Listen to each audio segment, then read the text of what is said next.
Hello, good evening po. Peace be with you. The name our Lord Jesus Christ.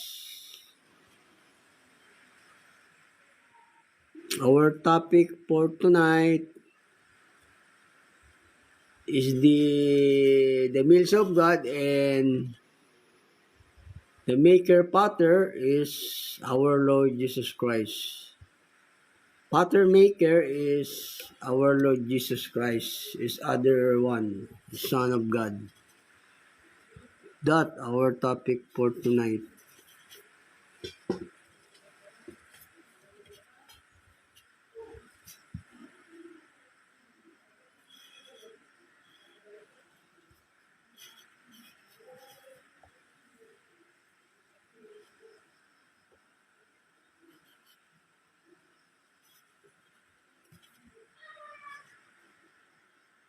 Our topic for tonight is the meals of God, and then the maker potter is our Lord Jesus Christ. Is that good evening po, peace be with you. The name our Lord Jesus Christ.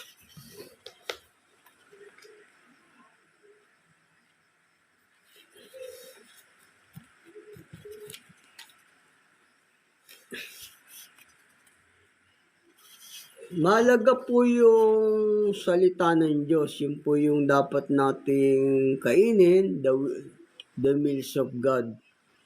Ayun po, kasi kahit na ano pang ma-achieve natin dito sa mundo, o wala ring kabuluhan yun, hindi po tayo maliligtas doon. Dapat po balance tayo, may salita ng Diyos, o merong karunungan din na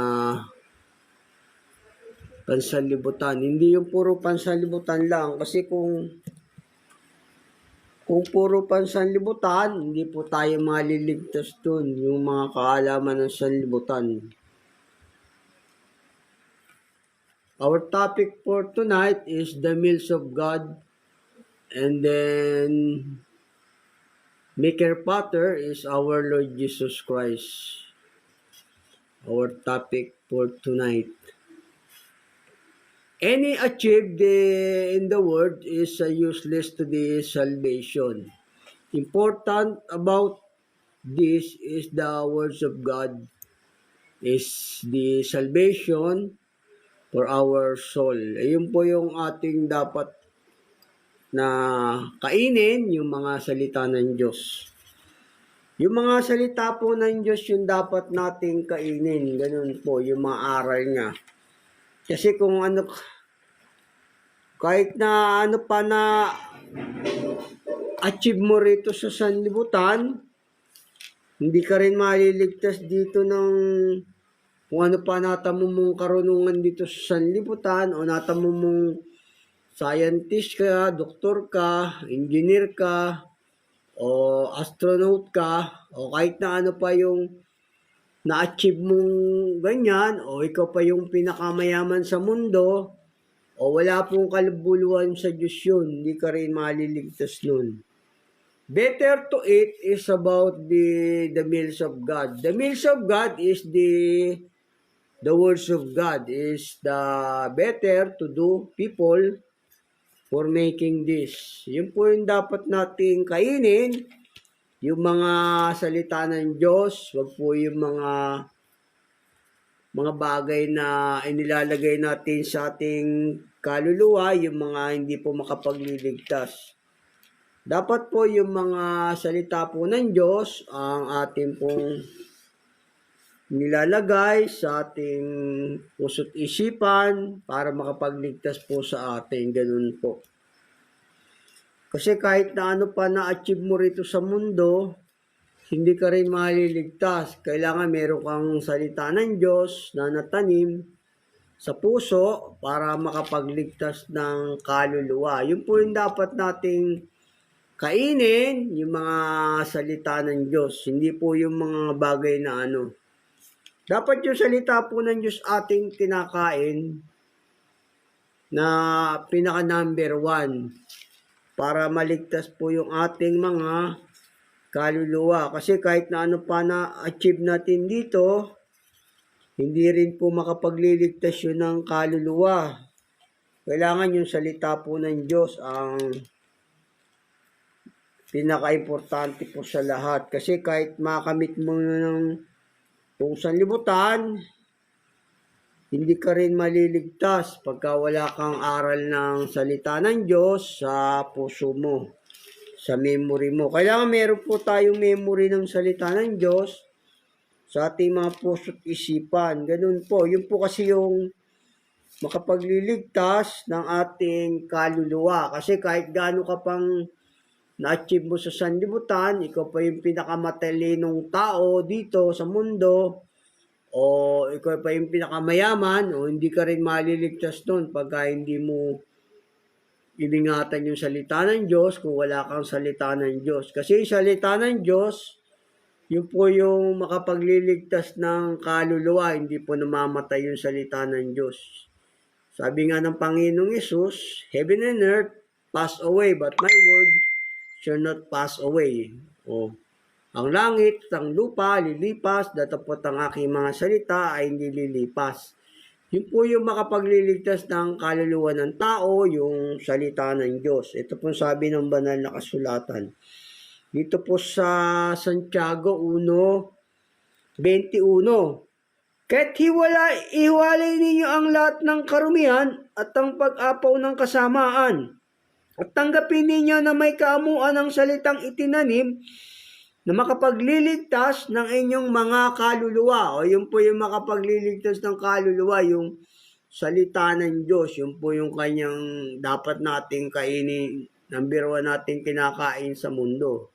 Sabi nga ng Panginoong Yesus, hanapin nyo muna ang kanyang kaharian at ang kanyang katwiran. Ang lahat ng mga bagay na yan ay pawang idaragdag sa inyo, di ba? O yun po yung number 1 sa mga tao dapat tinahanap, yung napaghaharian niya tayo, tapos na itatanim yung mga salita ng Diyos sa ating puso't isipan, sa memory, para makapagligtas ng ating mga kaluluwa.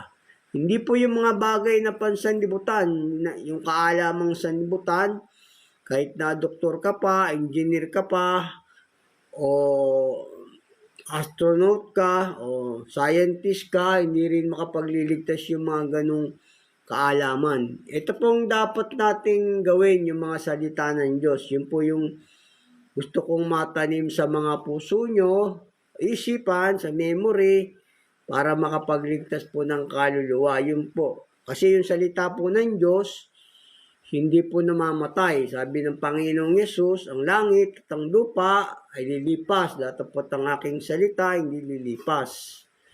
Ang kaluwalhatian ng tao ay gaya ng damo, gaya ng bulaklak sa parang, ang kanyang karangalan. Ang kanyang kaluwalhatian. Datapot ang salita ng Diyos, namamalagi, magpakailanman. So, yun po yung dapat natin ilagay natin sa ating memory, yun po yung dapat nating kinakain. Ganun po. Huwag po yung mga puro pansanlibutan. Ang kinakain nating kaalaman, dapat may salita rin po ng Diyos ang ating kinakain natin. Hindi po dapat puro pansanlibutan lang. Kasi yun po yung makapagliligtas ng kaluluwa, yung salita ng Diyos. Sabi nga, kay pinanganak mo na muli, hindi sa binhing nasisira, kundi sa walang kasiraan na salita ng Diyos. Ayun po yung dapat nating kainin, yung salita ng Diyos na hindi nasisira o na walang kasiraan. Ganun po. Kasi yun yung makapagliligtas ng kaluluwa, yung salita ng Diyos. Yun po yung gusto ko matanim sa mga puso't isipan nyo't memory. Ganun po. Ito po sabi ng banal na kasulatan sa Santiago 1:21. Kaya't iwalay ninyo ang lahat ng karumihan at ang pag-apaw ng kasamaan, at tanggapin ninyo na may kamuan ang salitang itinanim na makapagliligtas ng inyong mga kaluluwa. O yun, makapagliligtas ng ating mga kaluluwa. Kasi yung salita ng Diyos, reach to the everlasting life, maabot hanggang sa ikalawang buhay. Yung kanyang mga salita, yung kanyang mga aral. Yun po yung importante sa tao, hindi yung puro pansanlibutan lang. Kasi kung pansanlibutan, hindi po yun makapagliligtas sa tao yung mga aral na pansanlibutan. Kasi yung salita ng Diyos, umaabot yun hanggang sa buhay na walang hanggan. Yun po yung dapat nating kainin. O ganun, para sabihin, yung mga impormasyon po yun ng Diyos, dapat ilalagay natin sa ating mga puso't memory. Kasi sabi ng Diyos, magsigawa kayo, hindi sa pagkaing napapanis, kundi sa pagkaing tumatagal, sa buhay na walang hanggan. Ito po sabi ng Diyos dito, sa 1, sa 27, magsigawa kayo, hindi dahil sa pagkaing napapanis, kundi dahil sa pagkaing tumatagal sa buhay na walang hanggan. Na ibibigay sa inyo ng anak ng tao sapagkat siyang tinantakan ng Ama sa makatwid bagay ang Diyos. Siya yung magbibigay ng buhay na walang hanggan, yung Panginoong Yesus. Yung binibigay niyang buhay na walang hanggan, yung kanyang mga aral na salita, yun po yung binibigay ng Panginoong Yesus na salita na makapagbibigay ng buhay na walang hanggan sa atin. Yung kanyang pagkain, yung kanyang mga aral yun. Kasi kahit na ano pa na-achieve mo rito sa mundo, o scientist ka, doktor ka, o engineer ka, o astronaut ka, o hindi ka maliligtas kung wala kang salitang itinanim sa puso mo na aral ng Diyos. Kailangan meron po, kailangan balance po tayo. Meron tayong salita rin ng Diyos na kaalaman sa ating mga puso, sa ating memory. Ito po kasi sabi ng Panginoong Yesus, kahit na kainin mo pa yung mga lahat ng karunungan ng sanlibutan, o kung ano pa man dyan, o hindi ka rin maliligtas doon pagka wala kang aral na salita ng Diyos. Ito po sabi ng banal na kasulatan ng Panginoong Yesus. Sa 1:53, sinabi nga sa kanila ni Jesus, katotohanan sinasabi ko sa inyo, maliban ng inyong kanin, ang laman ng anak ng tao at inumin ng kanyang dugo, ay wala kayong buhay sa inyong sarili. Hindi ka magkakaroon ng buhay na walang hanggan Kahit na ano pa yung nakamit mong karunungan dyan na pang tao naging doktor ka, naging engineer ka, naging astronaut ka, o naging scientist ka, arkitekto ka, masabi ng Panginoong Jesus dito, malibang kanin ninyo, o ang kanilang laman, sabihin yung mga aral po yun. Yung mga aral na impormasyon na pansanlibutan, o ano-ano pa yan, o hindi po yun makapagliligtas ng kaluluwa, yung mga aral na ganun po. Yun po yung ibig sabihin ng Panginoong Yesus. Pero yung binibigay niyang pagkain, yun po yung hindi ka na magugutom, hindi ka na mauuhaw. Yun po yung sabi ng Panginoong Yesus. Yun po yung dapat nating kainin, magbibigay sa atin ng eternal life. Yun po yung merong salvation tayo. Ito po sabi ng Panginoong Yesus. Sa may 1, sa 54, ang kumakain ng aking laman at umiinom ng aking dugo ay may buhay na walang hanggan. Kaya aking ibabangon sa uling araw. Sapagkat ang aking laman ay tunay na pagkain at ang aking dugo ay tunay na inumin. Ang kumakain ng aking laman, umiinom ng aking dugo, ay nananahan sa akin at ako'y sa kanya. Isabihin yung mga aral ng Diyos po yun. Yung po yung dapat nating kainin na tumatagal hanggang sa ikalawang buhay. Kasi kung kainin mo yung lahat ng aral na pansanlibutan, hindi ka rin maliligtas noon. Ganun po. Wala pong kaligtasan nyo. Nag-aral ka ng doktor, nurse, o IT ka, o computer science ka, o kung ano pa mang course na yan, o hindi ka rin maliligtas doon kung puro pansanlibutan lang. Kailangan meron ka rin alam sa aral ng Diyos para maligtas ka. Sabi nga ng Panginoong Yesus, hanapin niyo muna ang kanyang kaharian at ang kanyang katwiran, Ang lahat ng yan ay pawang idaragdag sa inyo. Yun po yung dapat nating kainin, yung mga aral po ng Diyos yun. Tapos susundin po natin, ganun po. Hindi yung puro panglaman lang. Kasi sabi ng Panginoong Yesus magsigawa tayo, hindi sa pagkain napapanis, kundi sa pagkain tumatagal, sa buhay na walang hanggan. Yun po yun, yung binibigay niyang aral. Ito, basahin ko sa inyong muli, no? Yung kahit nakainin mo pa yung mga aral impormasyon ng pagka-doktor, pagka-engineer, o kung pagka-IT, o scientist, astronaut, kainin mo lahat yan. Wala kang buhay sa sarili mo. Pero pag kinain mo yung mga aral ng Diyos, magkakaroon ka naman ng buhay na walang hanggan. Yun po yung makapagliligtas. Kasi yung salita ng Diyos, hindi po yung namamatay. Ganun po, hindi namamatay yung salita ng Diyos. Namamalagi magpakailanman.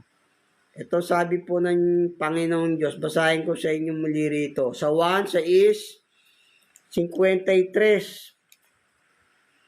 Sinabi nga sa kanila ni Jesus, katotohanan sinasabi ko sa inyo, maliban ng inyong kanin, ang laman ng anak ng tao at inumin ng kanyang dugo, ay wala kayong buhay sa inyong sarili. Ay no, wala kang buhay sa sarili mo kahit na ano pa yung kinain mong informasyon dyan. Na aral dyan na engineer ka, o doktor ka, o scientist ka, o wala po yun, di yung makapagliligtas. Makapagliligtas po yung mga aral ng Diyos. O patuloy ko po.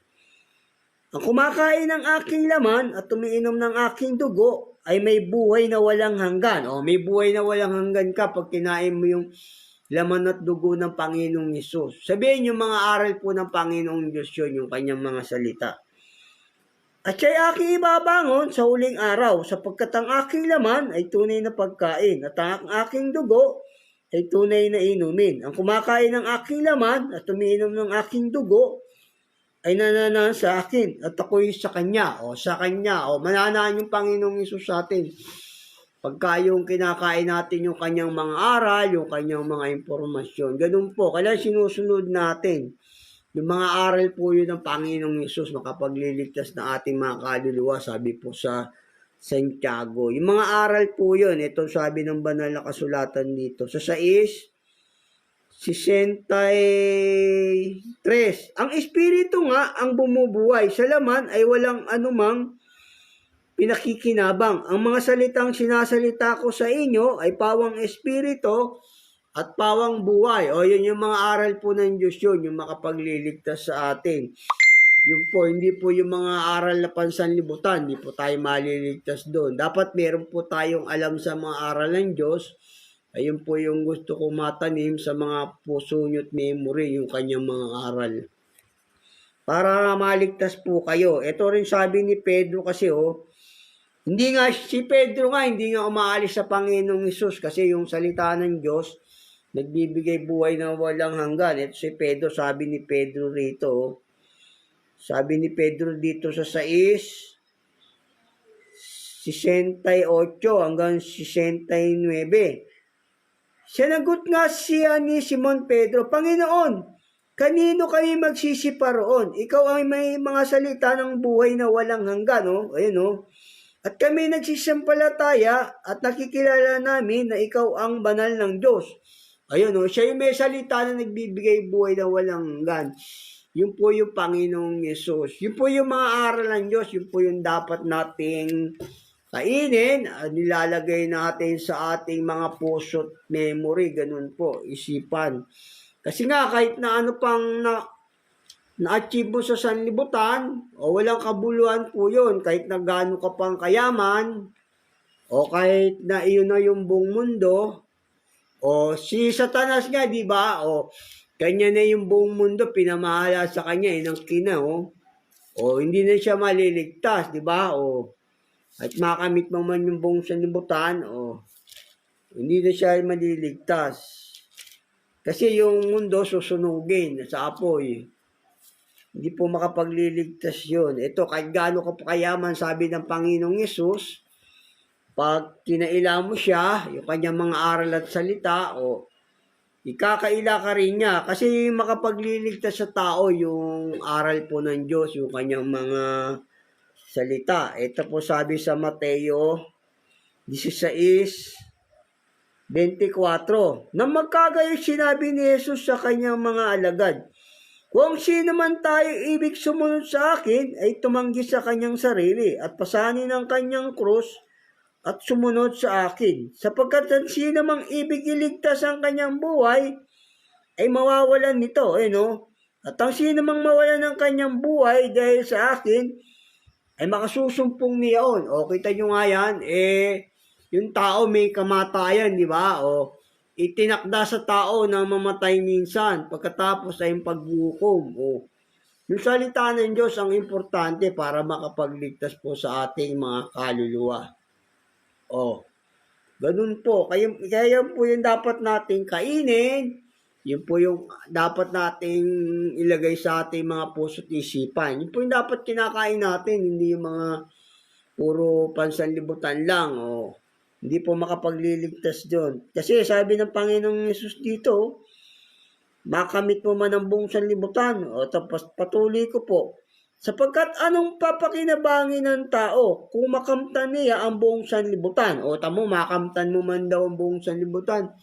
Sabi ng Panginoong Yesus dito, at mawawalan siya ng kanyang buhay. O ano ang ibibigay ng tao na katumbas sa kanyang buhay? O gaano ka pa kayaman, ha? Kahit sabihin mo yung ikaw na yung pinaka-trilyonaryo sa mundo. O hindi ka maliligtas pagka wala kang aral na salita ng Diyos na itinanim sa puso mo. Sabi nga, ang salitang itinanim na makapagliligtas ng inyong mga kaluluwa. Ayun po yung dapat dating kainin. Secondary na lang po yung mga pangsanlibutan. Number one is the words of God. Sabi nga, hanapin nyo muna ang kanyang kaharian at ang kanyang katwiran. Ang lahat ng yan ay pawang idaragdag sa inyo. Ayun po kasi yung makapagliligtas sa atin. Yun yung mga salita ng Diyos. O to sabi ng banal na kasulatan, basahin ko sa inyo sapagkat anong papakinabangi ng tao kung makamtan niya ang buong sanlibutan at mawawalan siya ng kanyang buhay? O ano ang ibibigay ng tao na katumbas sa kanyang buhay? Sapagkat ang anak ng tao ay pariritong nasa kalwalatian ng kanyang ama na kasama ang kanyang mga anghel. At kung magkagayon, bibigyan niya ang bawat tao ayon sa kanyang mga gawa. Kung wala kang ginawa sa utos ng Diyos, hindi ka nag-aral, o hindi ka maliligtas doon kasi pinag-aralan mo, puro pansanlibutan lang. O maging doktor ka, maging engineer ka, maging astronaut ka, o scientist ka, o IT ka, o lahat ng karunungan niya, walang kabuluhan sa Diyos yan Hindi ka maliligtas doon. Kailangan yung salita ng Diyos. Kaya meron din tayo, ganun, para maligtas po tayo. Kasi kahit gaano ka pa kayaman o hindi ka maliligtas doon, kailangan may aral ka rin ng Diyos na itinatanim sa puso mo. Sabi nga ng Panginoong Yesus, malibang kanin ninyo, ang laman ng anak ng tao at inumin ng kanyang dugo, o wala kayong buhay sa kayong sarili. Sabihin yung mga aral ng galing sa mga tao yun, ganun po. Yung kung ano pang impormasyon yan, kung ano pang pagka-doktor niyan, o gano'n. Kung yung mga information po yun, yung kahit ano pa yung nakamit mong yan, na-achieve mo, hindi po yun makapagliligtas. Ang makapagliligtas po, yung salita ng Diyos. Kasi yung karunungan ng sanlibutan, kamangmangan lang yan sa Diyos, yung mga karunungan ng sanlibutan. Nauuwi lang yan sa wala, sabi ng Panginoong Yesus. Ito sabi ng banal na kasulatan dito. Dito po kasi nga, kahit gaano ka pa trilyonaryo, hindi ka rin maliligtas, di ba? Ibinigay nga ng Diyos yung sanlibutan kay Satanas, di ba? Ibinigay na nga yan ng Diyos sa kanya, Sabi nga, wag mo na sukatin sa labas ng templo.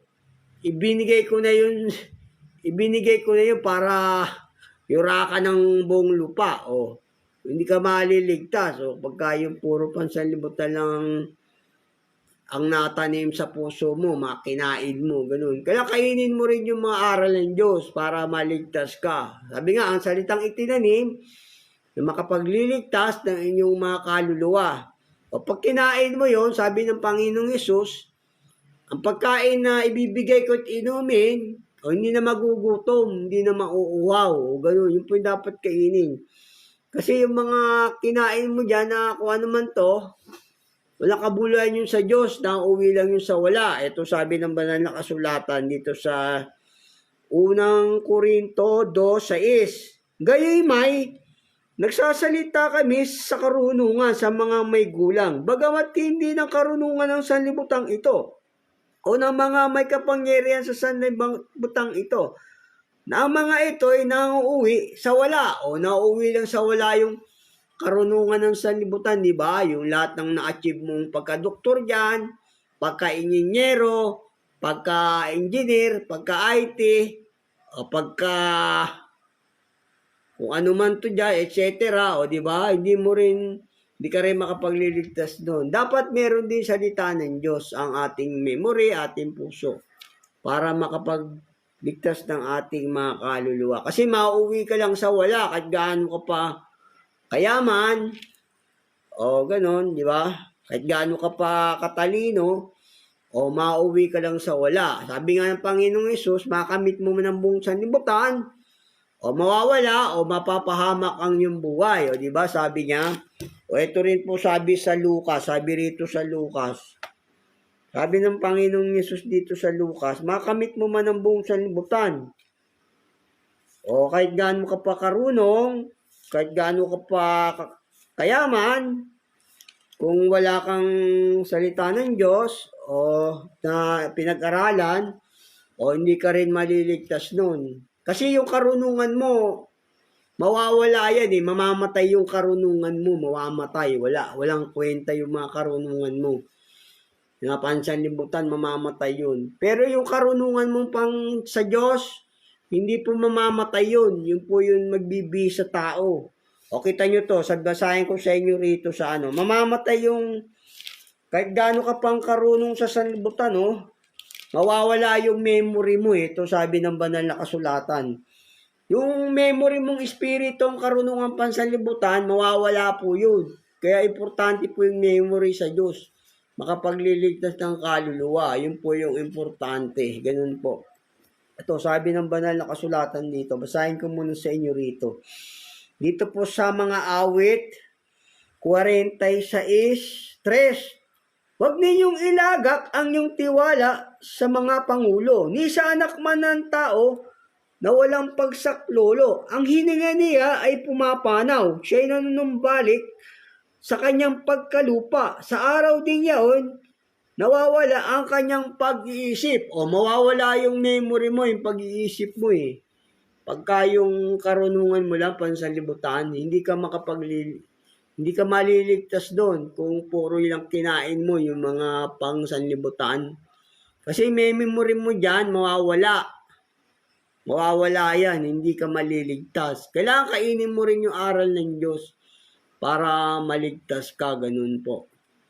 Kasi nawawala po yung hininga ng tao, yung kanyang memory, pero yung memory ng Diyos, yung mga aral niya, hindi yun namamatay.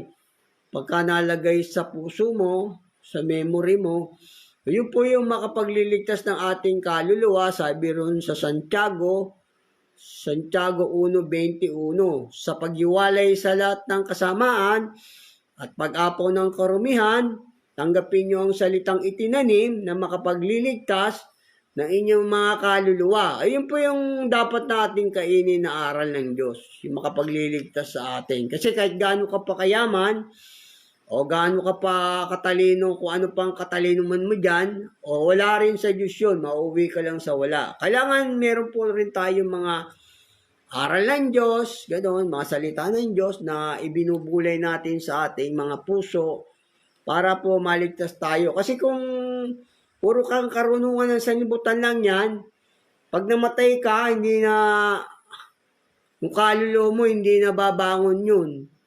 Mawawala yung isip mo. Yung kaisipan ng salita ng Diyos, yun po yung magbabangon sa ating kaluluwa eh. Yun po, ito sabi, basahin ko sa inyo, mawawala kasi isip ng tao, dito po sa may 146 ng mga awit. 3.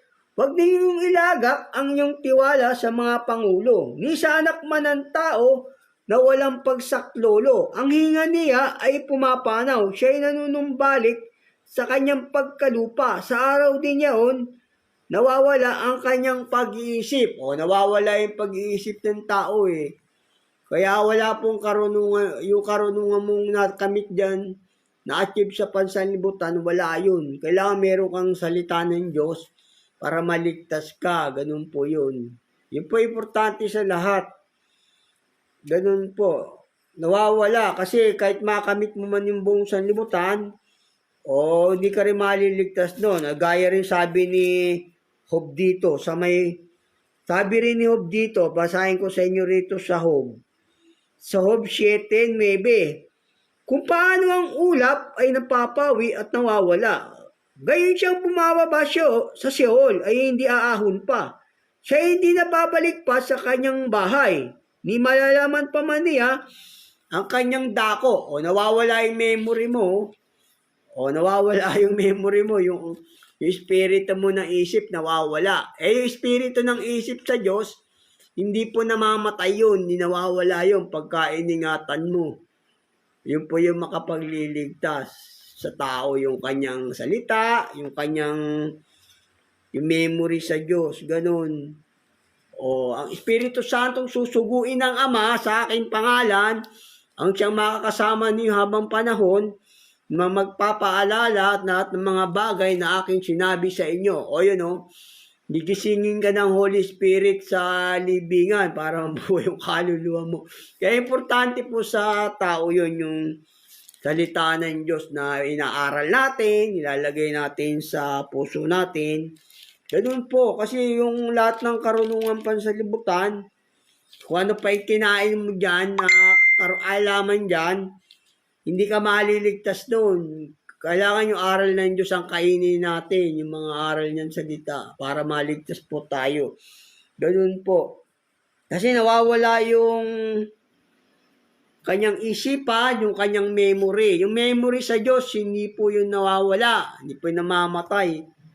Ayun po yung magbabangon ng ating kaluluwa. Ang salitang itinanim, na makapagliligtas na inyong mga kaluluwa. Sabi nga, kay ipinanganak ng muli, hindi sa bining nasisira, kundi sa walang kasiraan na salita ng Diyos. Yun po ilagay natin sa ating memory, sa ating mga puso, para maligtas po yung ating mga kaluluwa. Kasi hindi po tayo mabubuhay dito sa mundo ng 150 years o 200 years. Hindi po. Kailangan natin po yung salita ng Diyos. Ganun po. Kasi nawawala yung, kung kainin mo lang yung mga memory na pang sanlibutan ng kaalaman, hindi ka maliligtas doon. Yun po yung sabi ng Panginoong Yesus. Kasi nawawala yung isipan. Ito rin sabi sa Ecclesiastes 9:5. Sapagkat nalalaman ng mga buhay na sila'y mga mamatay, ngunit hindi nalalaman ng patay ang anumang bagay na mayroon pa man silang kagantihan. Sapagkat ang alaala sa kanila ay nakalimutan. O nakalimutan yung alaala ng karunungan mong kinain na pansanlibutan, di ba? Mawawala lahat yan. Kahit na ano pa na-achieve mo sa mundong karunungan, hindi po yan makapagliligtas. Ang makapagliligtas yung salita ng Diyos. Pagka iningatan mo, o iingat, gagawin kanyang bahay, o meron ng aking utos, tumutupad nito, siyang umiibig sa akin. Ibigin siya ng aking ama, kami papasa kanya, ay gagawin namin tahanan, o gagawin ka tahanan ng Panginoong Yesus pagka memory ka, nag-aral ka sa kanya, yun po yung magliligtas sa iyong kaluluwa, hindi namamatay yung salita ng Diyos. Ayun po yung dapat nating kinakain, yung kanyang mga salita, yung kanyang mga aral. Sabi nga ng Panginoong Yesus sa babae, di ba?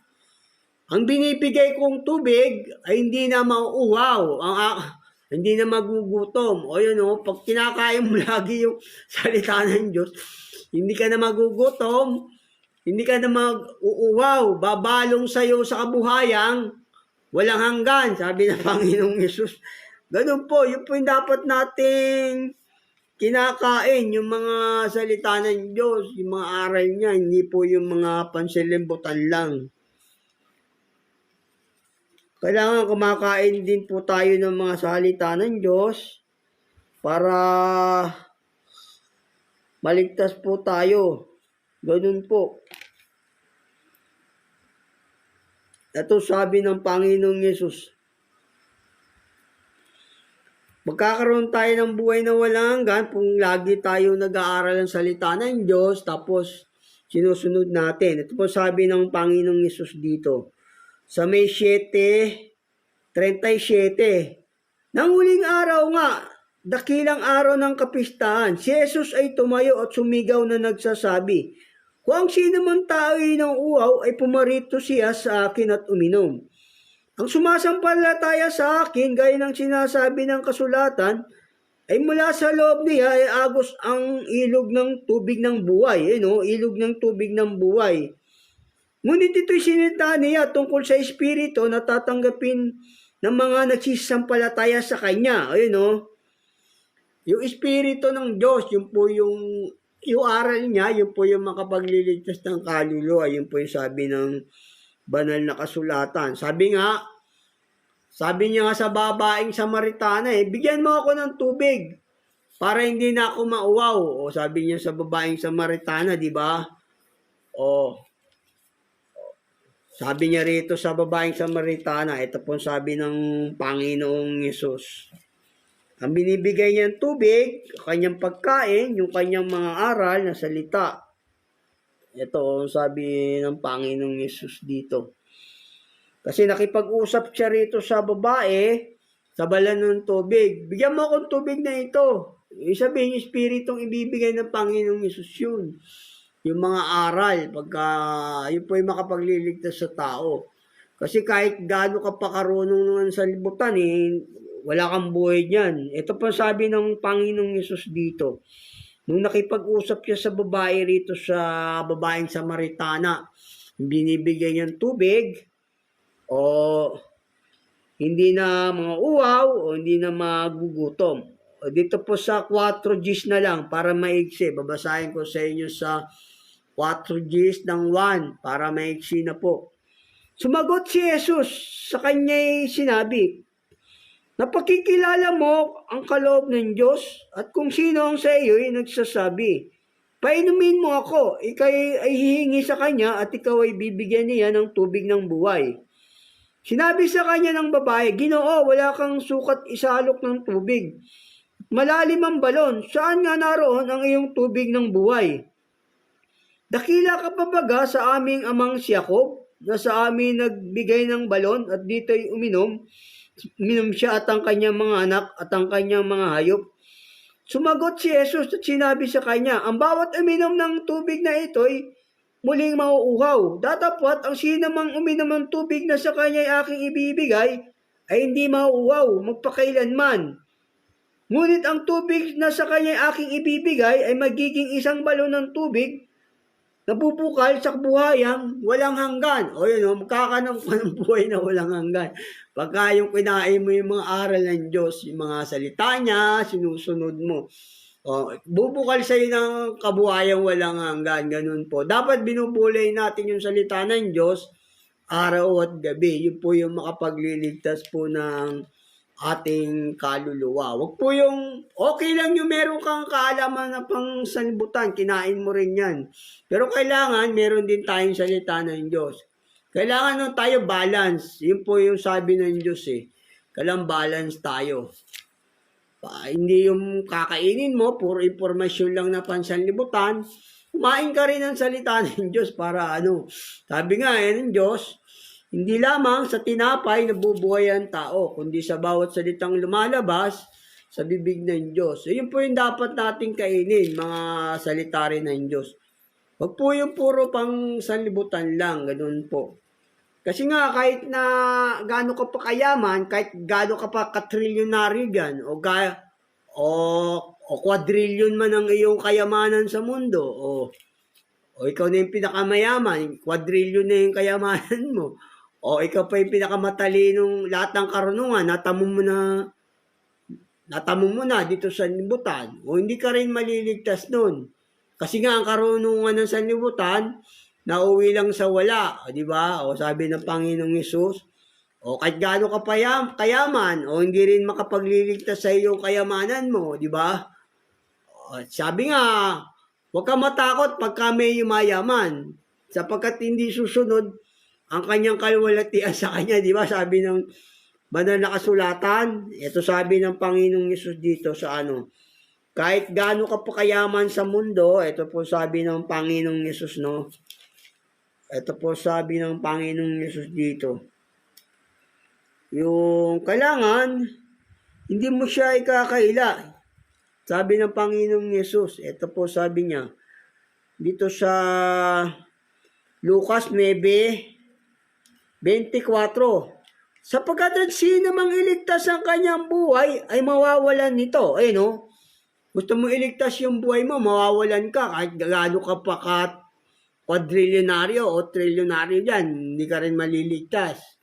Pag tinaila mo yung Panginoong Yesus, yung kanyang mga aral, sabi nga, sino mailigtas ang kanyang buhay, mawawalan nito. O sino ba nagligtas ng kayamanan, di ba? Wala. O wala namang nakabuhay sa mga tao dahil sa kayamanan niya, di ba? O to, basahin ko sa inyo muli, tapos patuloy ko. Sapagkat sino mang ibig iligtas ang kanyang buhay ay mawawalan nito. Datapalan sino mang mawalan ng kanyang buhay dahil sa akin, maililigtas nito yaon. O dahil sa Panginoong Yesus. O maililigtas yung buhay mo, kaluluwa mo, di ba? Pag nag-aaral ka, sinunod mo yung utos niya. Sapagkat anong pakikinabangin ng tao kung makamtan niya ang buong sanlibutan? O makamtan mo man ang buong sanlibutan. Gaya ni Satanas, kinamkam na yung buong sanlibutan, di ba? Hindi siya maliligtas. Kinamkam na ni Satanas yung sanlibutan. Sabi nga, naibigay ito sa akin. Ibibigay ko man kahit kanino gusto ko ibigay, sabi ng Diablo, di ba, sa Panginoong Yesus. Kinakamkam niya na hindi kanya, pinagkatiwala lang sa kanya. Hindi rin siya maliligtas. Di ba, makamit niya yung buong sanlibutan. Basahin ko sa inyo muli. Sapagkat anong papakinabangin ng tao kung makamtan niya ang buong sanlibutan at mawawalan o mapapahamak kanyang buhay. Sapagkat ang sino mang magkaya sa akin at sa aking mga salita, ay kaya siya ng anak ng tao pagparito niyang nasa kanyang sariling kalwalatian at sa kalwalatian ng Ama at ng mga banal na anghel. Ayun, ikakaya ka rin ng Panginoong Yesus pagka yung kinaya mo yung kanyang mga aral, yung kanyang mga salita, tapos ikinaya mo siya. Tao yan sabi nga ng Panginoong Yesus mapalad ang hindi nakakita, gayon may nagsisampalataya na Panginoon ko ay Diyos ko, di ba?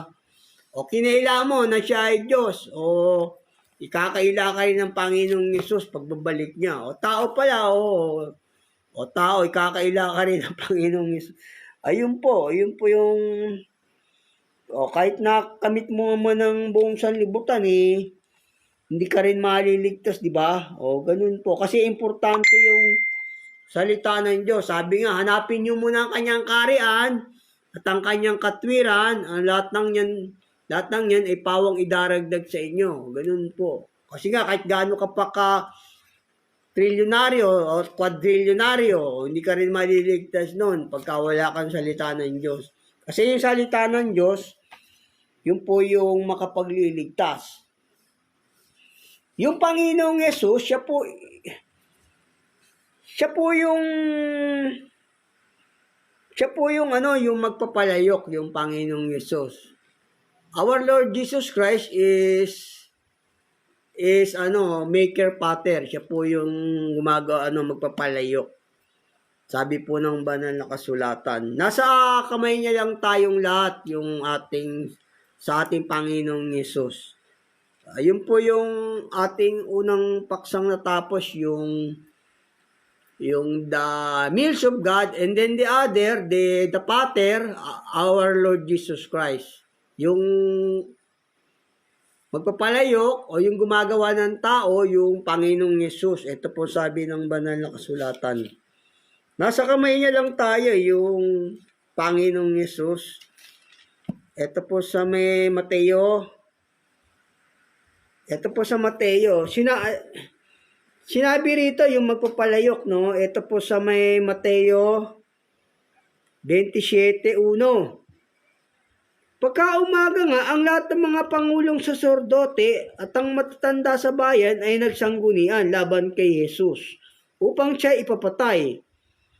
At siya'y dinapos nila at siya'y inilabas at kanilang ibinigay kay Pilato na gobernador. Na magkagayon, si Judas na nagkanulo sa kanya, pagkakita na siya'y nahatulan na, ay nagsisi at sinauli ang 30 putol na pilak sa mga pangulong saserdote at sa matanda na sinasabi, "Nagkasala ako sa aking pagkakanulo sa dugo na walang kasalanan." Datapwat kanyang sinabi, "Ano sa amin, ikaw ang bahala niyan." At kanyang ibinulasak sa santuario ang mga putol na pilak at umalis at siya yumaon at nagbigti. At kinuha ng mga pangulong saserdote ang mga putol ng pilak at sinabi, "Hindi matuwid na ilagay ang pilak na iyan sa kabangyaman sapagkat halaga ng dugo."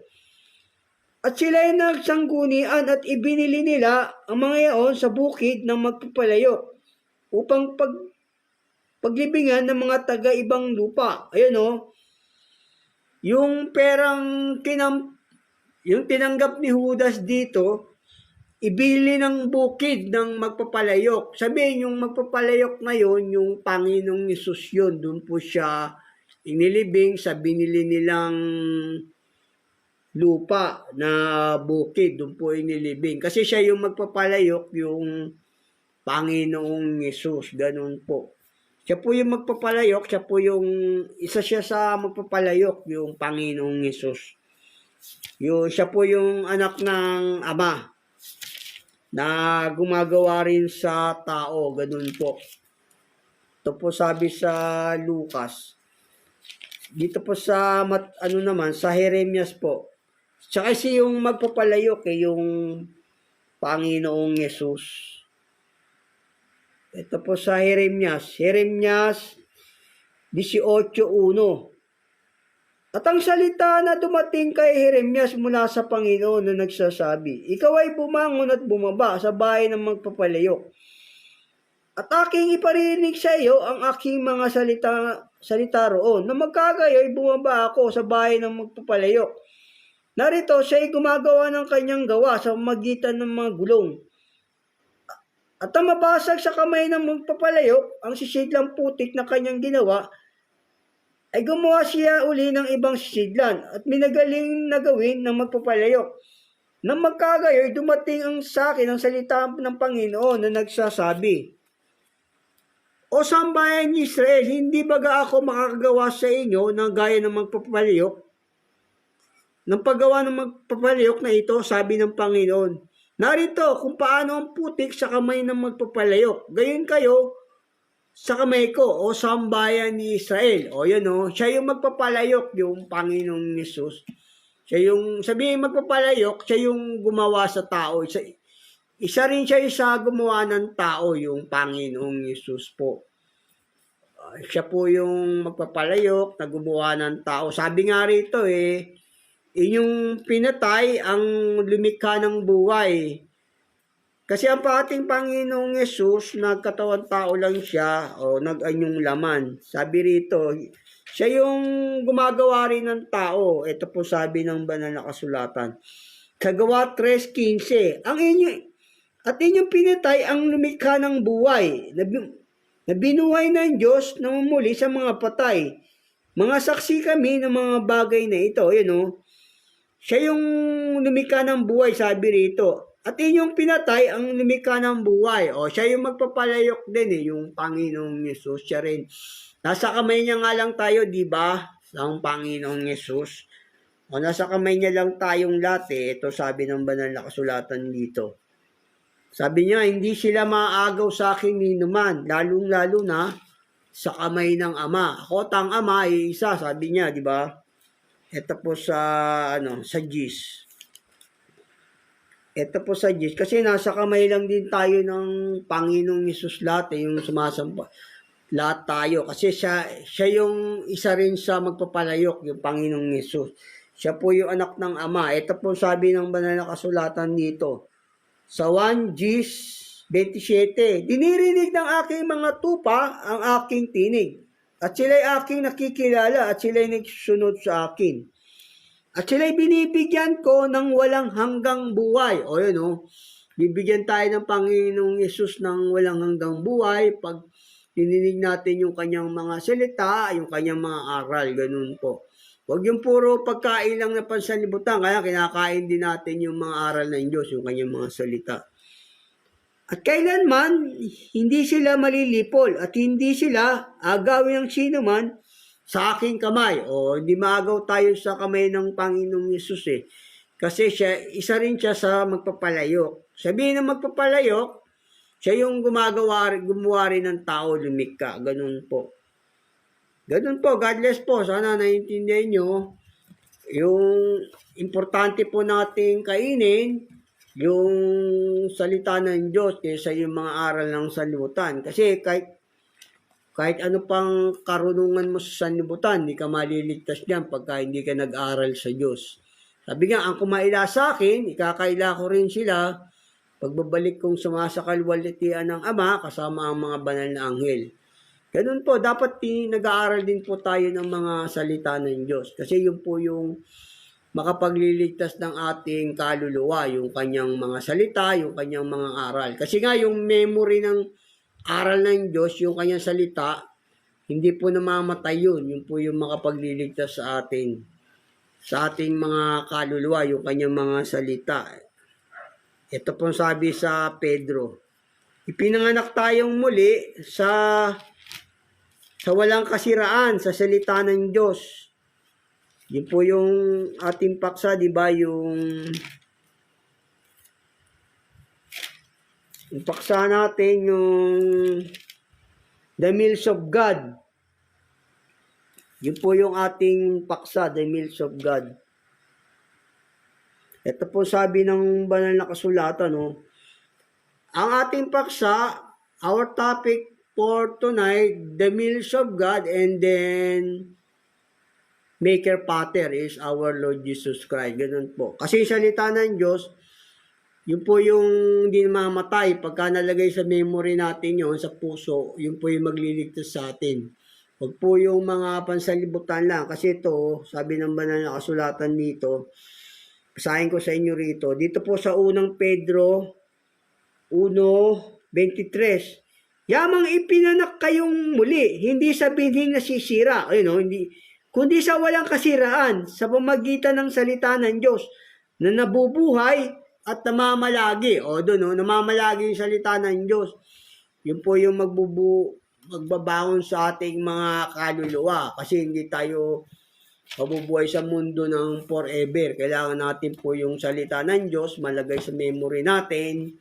Yun po yung dapat natin kainin, huwag po yung puro pang sanlibutan lang, hindi po maliligtas tayo ron. Kaya kainin din natin yung mga salita ng Diyos, yung mga aral niya. God bless po, yun po yung our topic for done.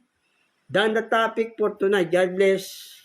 Thank you for watching, for live discussion about the words of God. Thank you. Be careful to everyone. God bless to all. Thank you. Thank you so much. God bless.